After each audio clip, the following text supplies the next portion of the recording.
Hello guys, once again, good evening. So let me introduce the speaker for today, Mr. Rahul Verma. Hey, hi, Moria.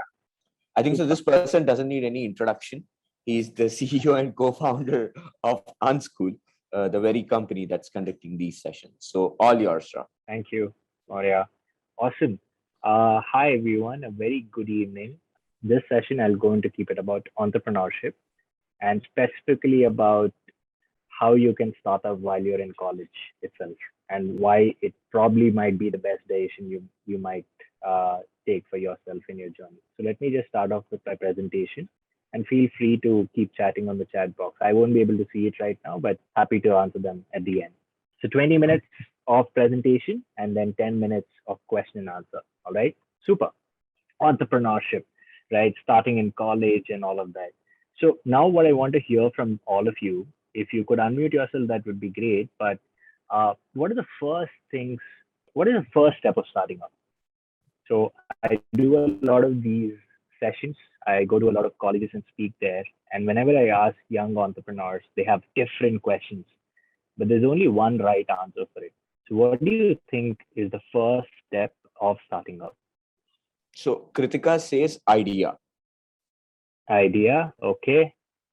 Thank you, Kritika. Anyone else? Idea is not the right answer. Anyone else? So essentially, when you speak about the idea, let's take Kritika's answer and build on that, right? So do you think the strength of the business would lie in the idea or would it lie in the execution of the idea? Let's say Maurya and I had the same idea of starting a similar kind of business. Who do you think is going to win? The person with the better idea or the person with the better execution of the idea? Yes, Preetham wants to answer, I guess. Okay, all right. So you can leave your questions for later, or you can put it on the chat box right now. But if you want to answer something, you can unmute. Yeah, we'll unmute you. So Kritika say most of them agree execution. Okay, got it. Execution of the idea is important, right? So that means that the first step of starting up is not really the idea, because your idea can be absolutely wonderful, but if you do not execute it properly, it's not going to work out for you. So try again. What do you think is the first step of starting up? Okay, couple of them answered, Rahul. Bhavana states that overcoming that initial fear of starting up. Okay. Anshal has another view, having a problem-solving solution. Having a problem-solving solution. Okay, and I think we're getting very close to what the right answer is, right? Yeah, getting over the fear of starting up is definitely one, but that's personally for you. I'm asking you, what is the first step of starting up? What do you need to do? What action do you need to make? What is it that you need to realize, right? Because you're going to work on yourself personally and ensure that you're in a place that you are courageous and you're confident of starting up. But that's personal development. But in terms of startup and entrepreneurship, what's the first step? Any new answers? Anirban says that to identify the problem in the market. Got it. So Anirban has a cheat code. He's a part of Unschool, so probably he's had the cheat code. Right. Anyone else? Any other answers? Okay. Namanshu says that being an entrepreneur, you should be innovative. Okay. Got it. So before we move into talking about the qualities of an entrepreneur, right? Let's start about the first step of starting up, which is the problem, right? Like Anirban mentioned, identifying the problem is really important. How you solve the problem? Yes, is the idea, is your execution, is your strength as an entrepreneur. But understand this, that defining your problem statement in the beginning itself is very important. For example, I, for one, was an engineer who studied engineering not because I loved it, because I was only given two options as a kid: either take engineering or medicine and become either an engineer or a doctor, which I'm sure a lot of you relate to in some or the other way, because that's the reality here in India, right? For most cases, at least. It's changing really fast, and I'm really happy about that. But essentially, I looked at that as a problem that I faced in my life, and that played a lot of crucial role in why I wanted to start up, right? And then I went on to start a company in the edtech sector because one, I understand the problem very deeply. Second, I face the problem myself. And third, I can think of 100 solutions today and 100 ideas today to solve it. Like there is hundreds of thousands of edtech companies or startups in the country is the same. But identifying the problem and realizing, how big the problem is very important. For example, let's say in your own colony or in your own apartment building where you stay, there's a problem of not having laundry. Let's say no apartment has a washing machine, and you need a place that can get you done laundry, right? So what are you going to do? You're probably going to open up a laundry shop. You're going to be this young entrepreneur and you start making money. You realize that all of your neighbors from throughout the building for 20 floors have started taking your product. But you realize that when you want to expand your business, now all of the people in your apartment became your customers, and now you want to say, how big can I make it? And then you want to go to the next building. When you go to the next building, you realize that people already have washing machines there, right? People already have a laundry service there, or they probably go out there and give their clothes for laundry, and they don't need a solution like yours. So what I'm trying to say is that a lot of problems that you see are particularly related to you personally sometimes, or only your colony, or only your neighborhood, or only your city, even sometimes, right? And it's not big enough a problem to solve. And always remember this: when you want to become an entrepreneur, you want to build a really big business, right?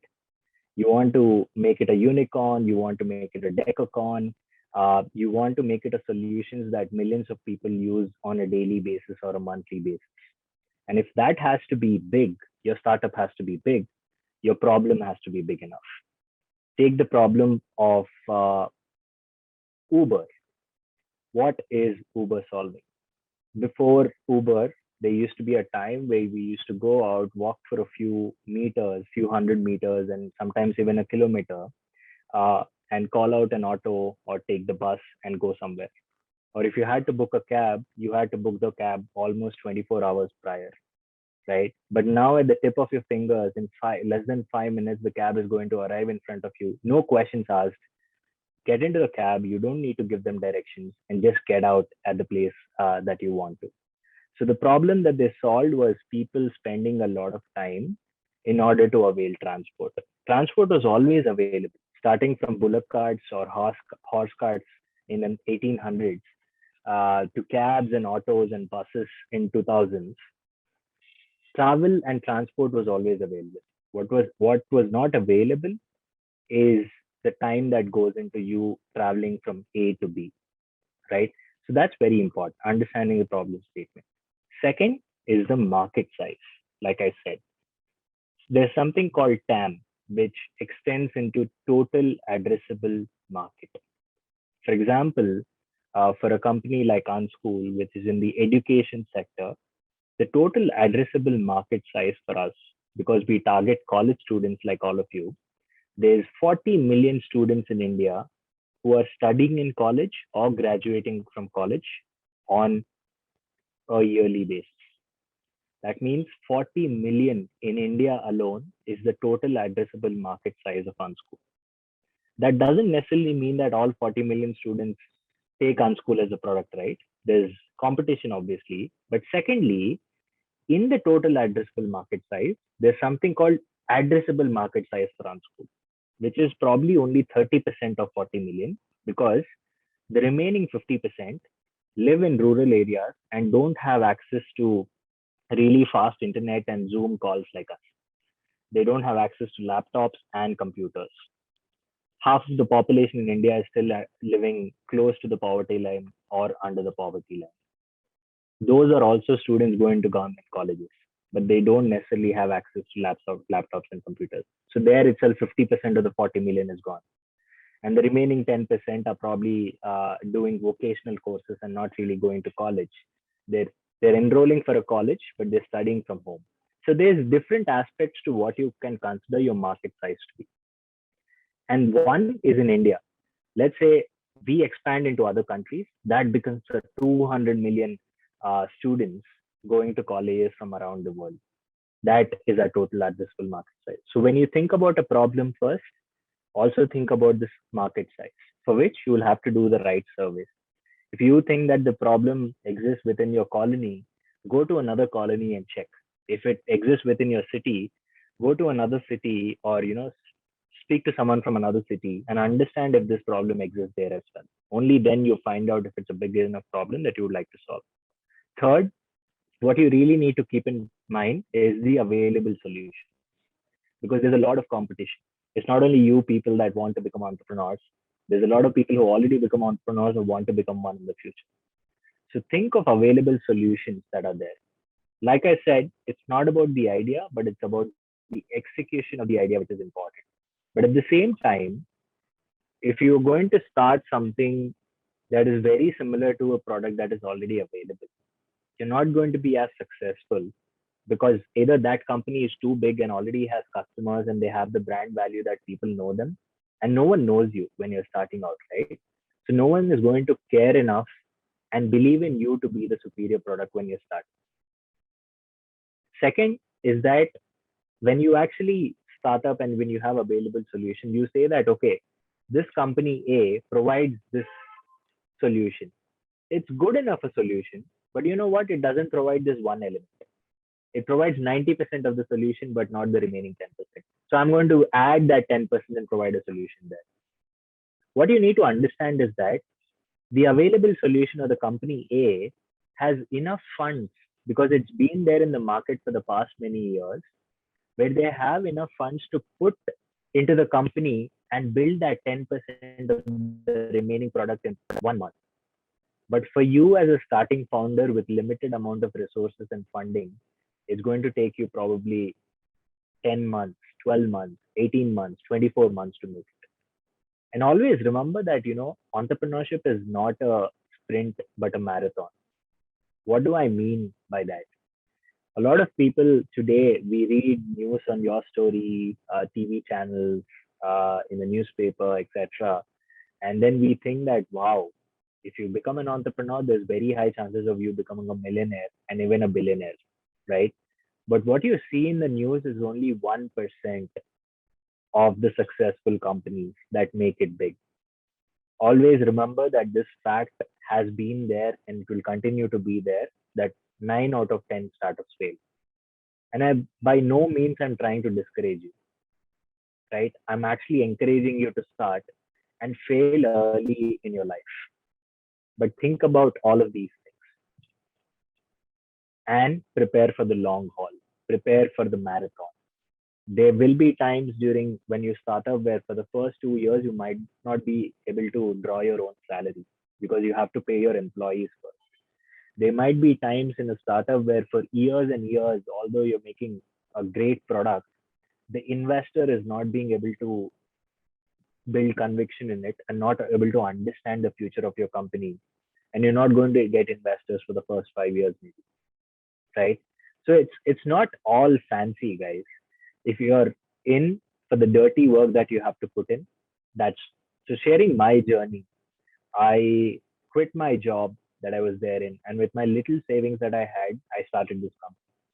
And when I started this company, I didn't have enough money for my rent, forget even rent, for my office or rent, or even to pay my own salary or to have lavish food like I always had when I had my job, right? But the first 9 months, I borrowed a room out of my parents' house, which was my own room, which I still stay in. And me and my co-founder worked out of there.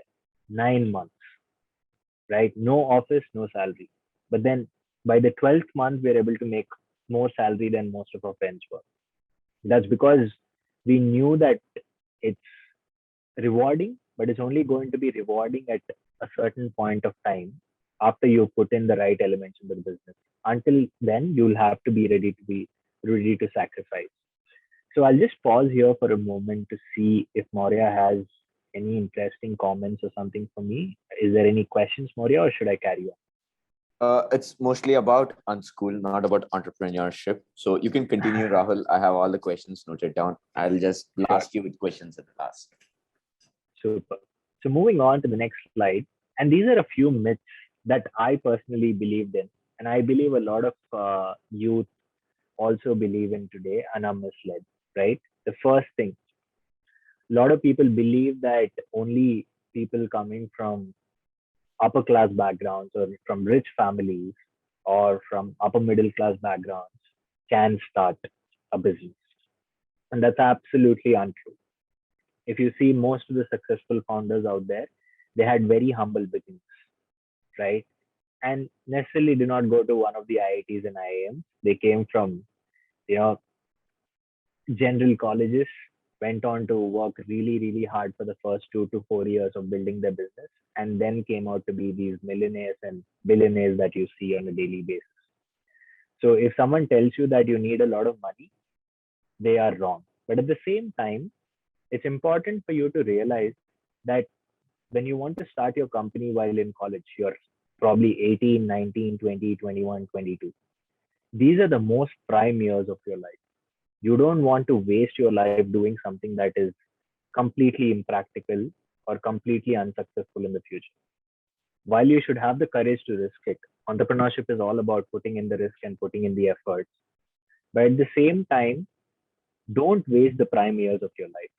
It's okay to start at any age. You start at 22 while you're in your college, that's also fine. You want to start at 40, where you work for 18 years in the industry and make enough money where you're financially independent and you know that you can put all of your savings into building this business. By that time, one, you got exposure of from your company, right, that you worked for. You know how the industry works. You know how team leaders work. You know how CEOs work, and therefore you can become one immediately. Second, you are saving a lot of insecurity for yourself, because entrepreneurship at the end of the day is risk, and only like they say in Mountain Dew, right? Dar ke aage jeet hai. So you'll have to risk to be in a place where you're winning at the end of it, right? So that's what capital infusion means. Do not believe in people who say that you require a lot of funds to start a business. Unschool started the business with a few lakh rupees going into it, that too out of our own savings as founders. Second, a lot of people say that everything is technology today. So if you do not know coding, or if you're not a programmer, or if you don't have a co-founder who is into technology, you can't start a business. That's untrue. Both me and my co-founder are not techies. We are engineers, but we don't sit down and code, and we never did for the company, right? But we found a way. Hiring the right people going forward is the best solution that you can give. Third, a lot of people tell you that you need to have prior experience. Either you should have started a business before, or either you should have worked in a very big company before and in an MNC before, and only then you can start. That's also wrong, right? Um, I started my entrepreneurship journey while I was in college before Unschool, and that was without any prior experience. And let me tell you, those were the most rewarding years of my life. I learned so much, and mind you, I made so many mistakes that I can't even count on my fingers. But then all of the mistakes that I did then is something that I don't repeat right now, and that's the best part about having experience. But it's not the only thing.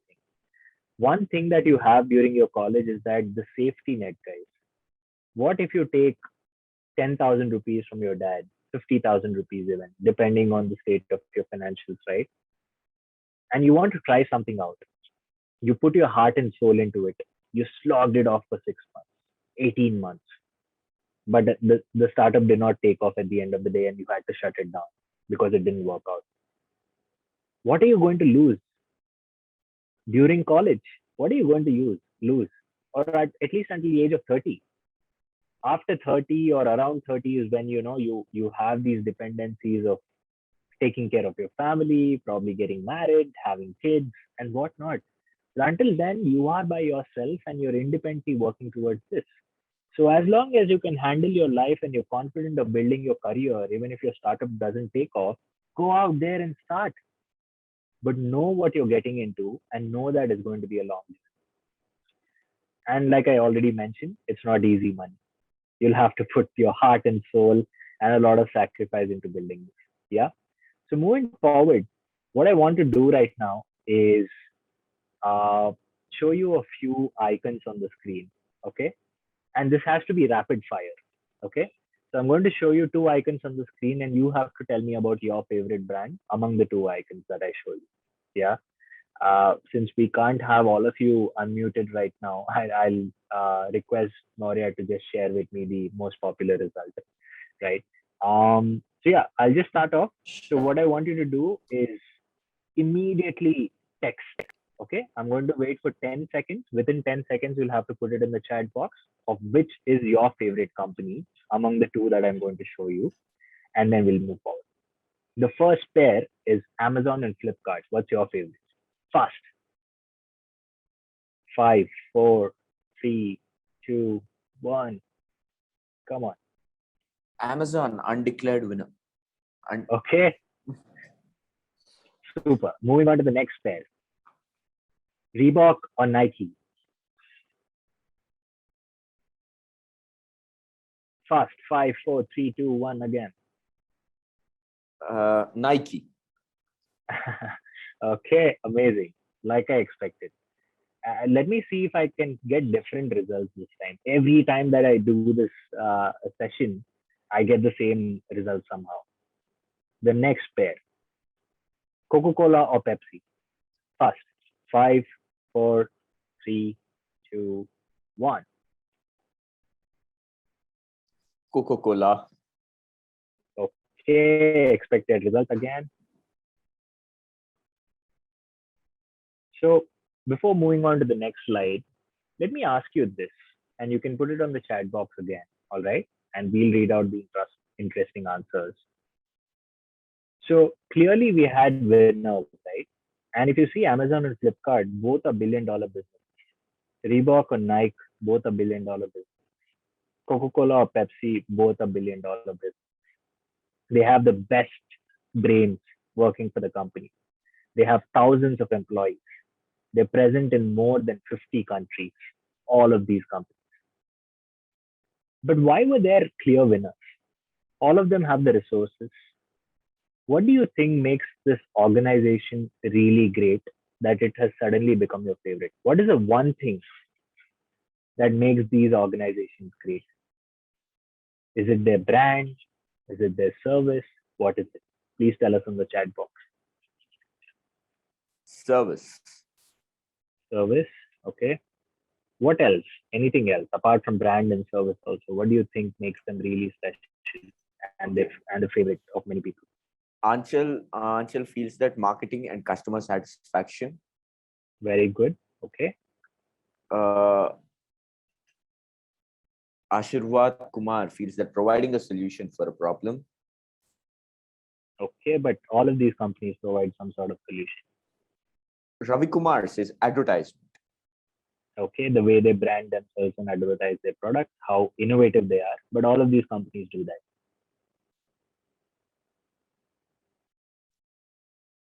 Okay, so I'm going to show you a very interesting video now, right?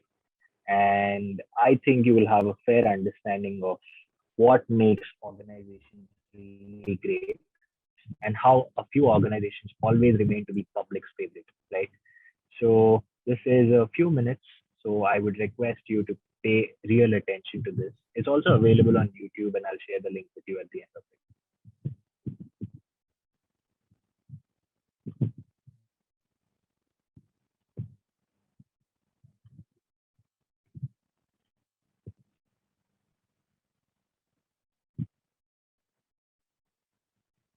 Rahul, we are unable to hear the voice. Sorry? We are unable to hear. Okay, let me just share my screen again. Yes, sure.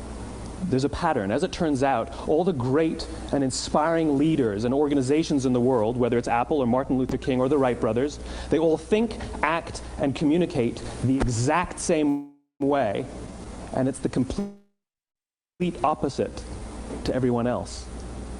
All I did was codify it. And it's probably the world's simplest idea. I call it the golden circle.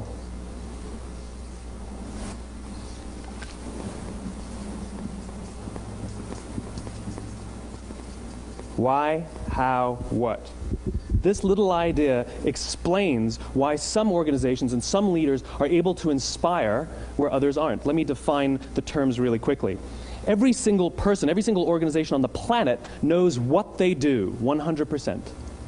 Some know how they do it, whether you call it your differentiating value proposition or your proprietary process or your USP. But very, very few people or organizations know why they do what they do. And by why, I don't mean to make a profit. That's a result. It's always a result. By why, I mean what's your purpose? What's your cause? What's your belief? Why does your organization exist? Why do you get out of bed in the morning? And why should anyone care? Well, as a result, the way we think, the way we act, the way we communicate is from the outside in. It's obvious. We go from the clearest thing to the fuzziest thing. But the inspired leaders and the inspired organizations, regardless of their size, regardless of their industry, all think, act, and communicate from the inside out. Let me give you an example. I use Apple because they're easy to understand and everybody gets it. If Apple were like everyone else, a marketing message from them might sound like this. We make great computers. They're beautifully designed, simple to use, and user-friendly. Some sort of behavior, a purchase about something like that. Here's our new law firm. We have the best lawyers with the biggest clients. We have, we always perform for our clients, do business with us. Here's our new car. It gets great gas mileage. It has, leather seats. Buy our car. But it's uninspiring. Here's how Apple actually communicates. Everything we do, we believe in challenging the status quo. We believe in thinking differently.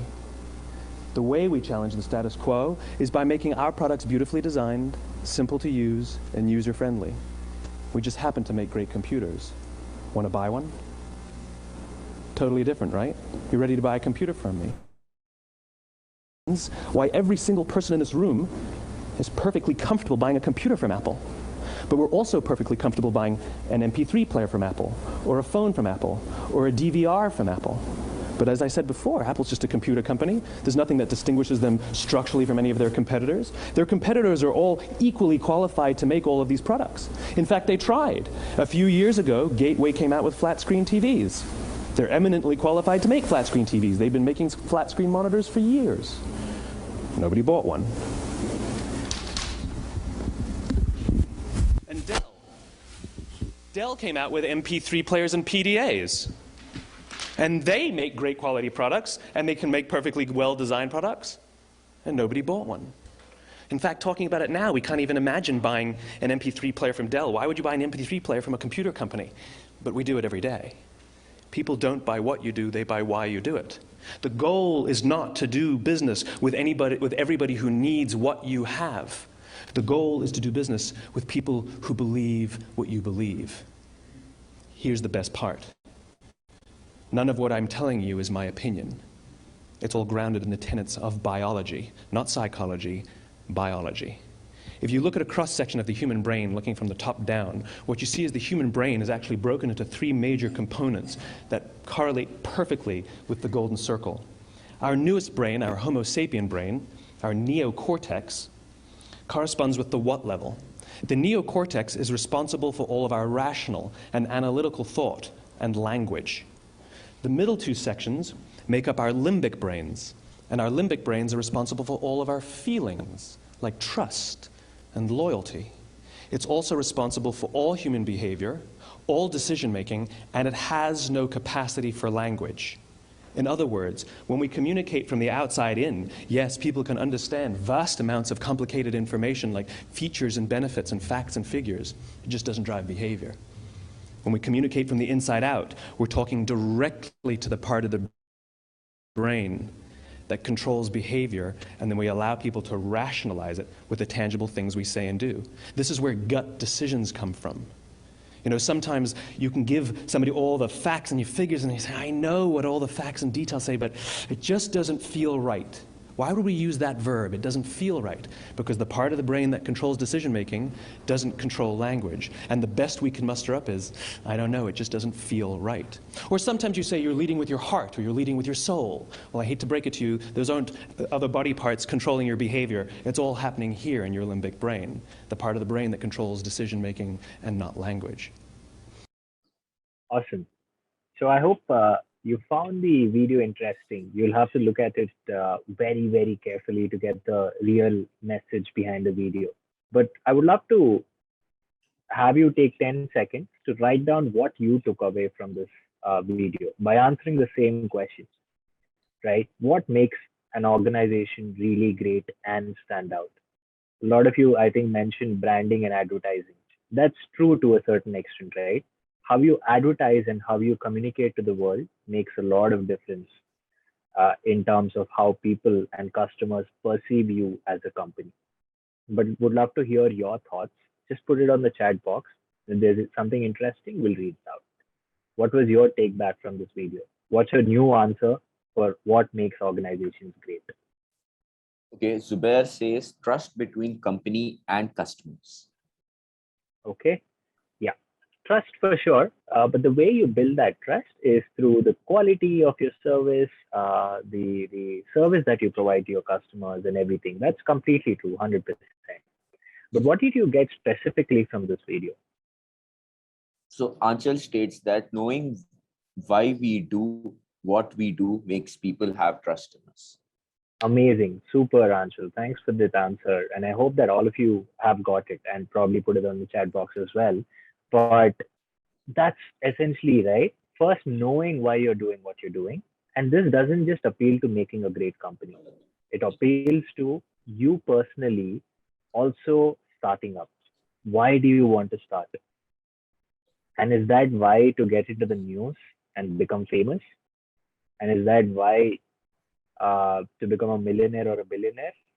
Sorry, those can be one of the reasons, but that can not be your why.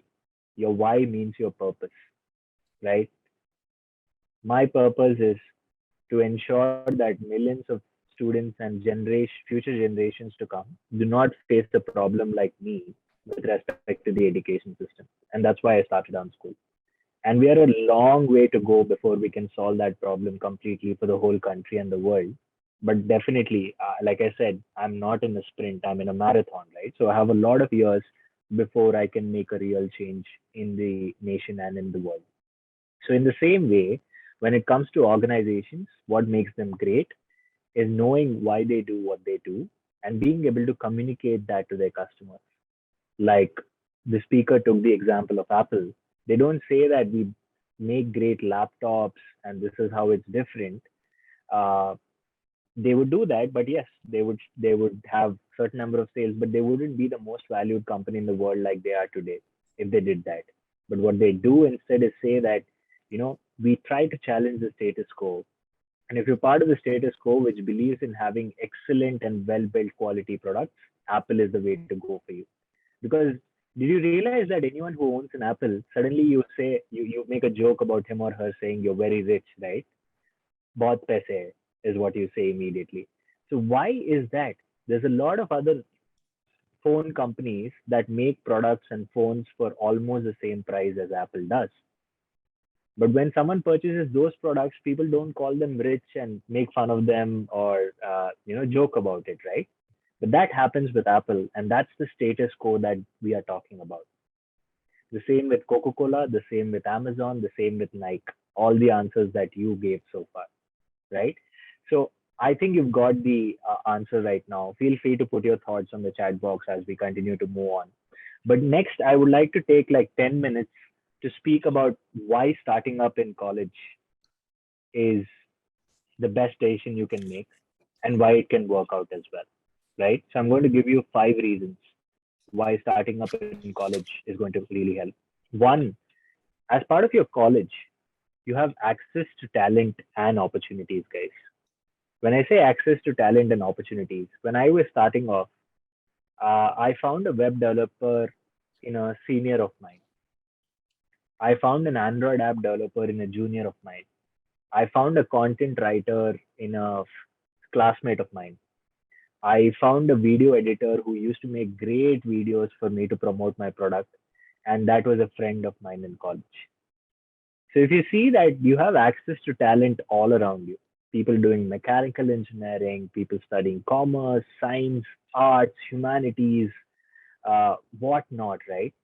And these people are extremely talented. And the best part is When I asked all of my friends, seniors, juniors to make me something and help me build my startup, none of them worked for the idea of money, right? Obviously, I could pay them money as a small stipend out of the money that I make from the product after selling it. But initially, I had no money. That means that these people took it up as projects or did it for me just because I was their friend, just because I was their acquaintance. And sorry to tell you, but after you graduate from college and get into the real world, no one is going to do anything for you for free. That's the only opportunity, and that's the only access to talent and opportunities that you have while in college. So be sure to utilize that. And in fact, you don't get it in the outside world. If you start in college, you have an advantage. Second, funding and incubation. So we all know that, at one point of time for a startup, external amount of fundraising is really required for you to accelerate your growth or to even stay alive as a company, right?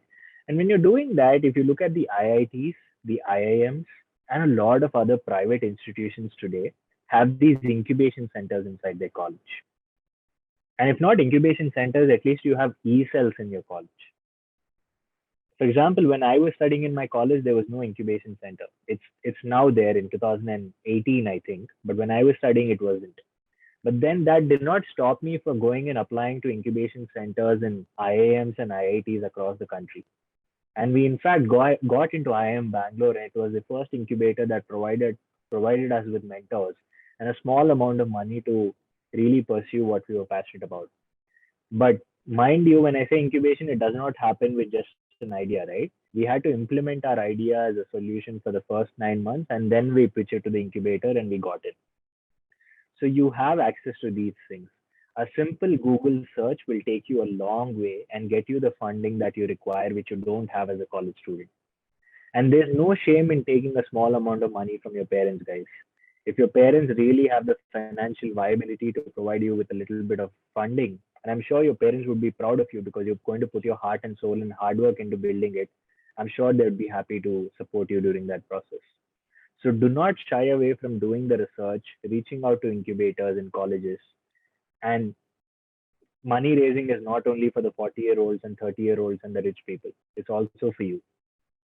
With Startup India gaining momentum, there's multiple incubators and other e-cells and other forms of funding that are available for students as well. So please go out there and do your right Google research. That will help you start the company while you're in college. Third, access to mentors. When I was starting up, my seniors, my professors were my mentors in college, right?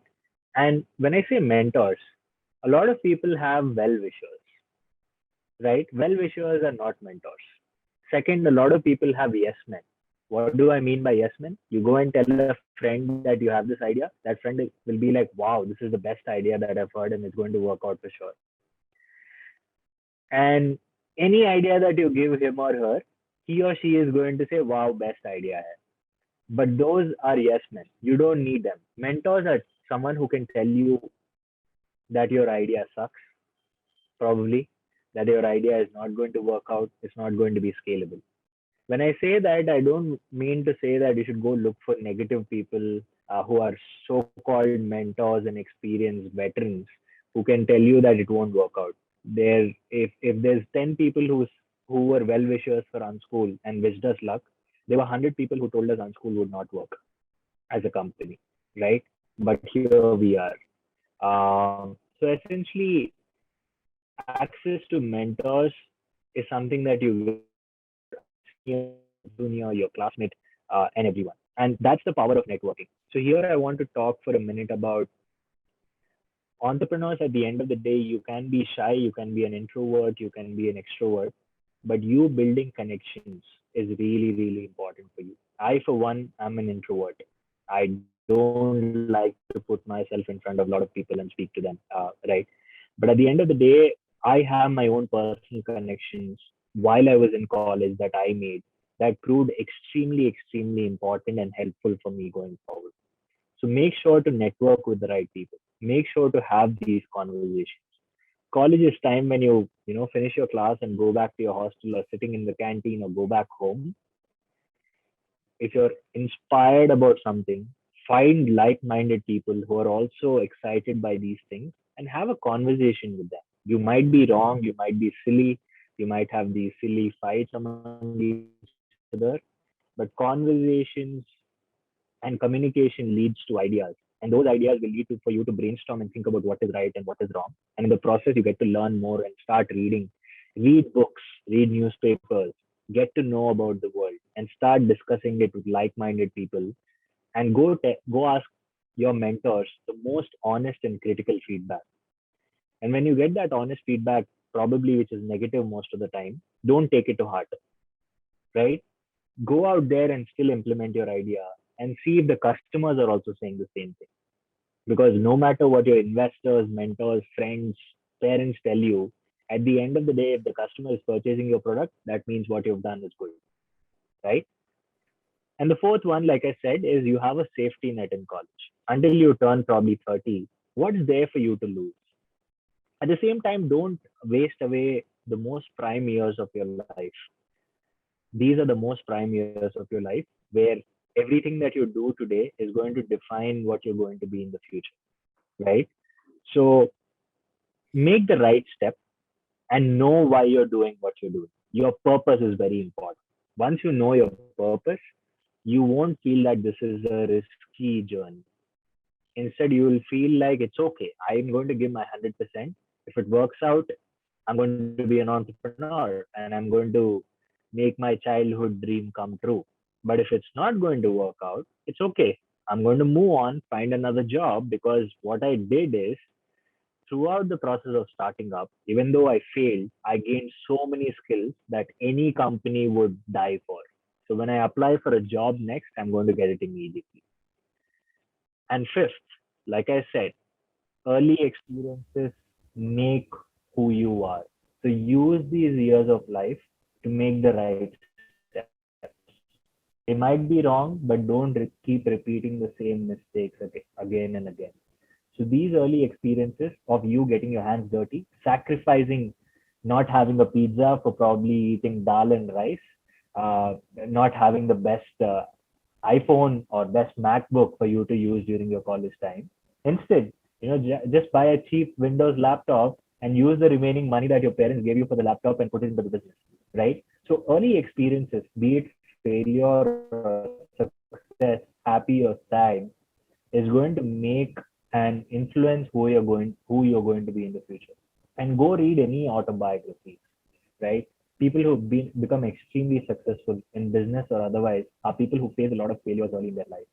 And that's because they were ready to fail. They believed in themselves. They said that one failure is not going to define me as a person. It's going to just like teach me experiences that I will not do again. And therefore, my chances of being successful the next time are suddenly doubled, 10x, 100x, etc. So early experiences make you. And on that note, I really, really encourage you, if you want to be an entrepreneur, there's no better time than this. The world is opening up to entrepreneurs. Our parents, our grandparents at one point of time who told us not to get into business because it's too risky, have started reading the news and believing that entrepreneurship is also a great career option to take. And at the end, you will be providing millions and thousands and probably hundreds or tens of people a job. You're going to provide them a livelihood where they're going to depend on you and they're going to work with you, believing in your vision. And they're going to ensure that their family and their wife and their husband is staying happy at home with the amount of money that they make. And you are going to facilitate all of that.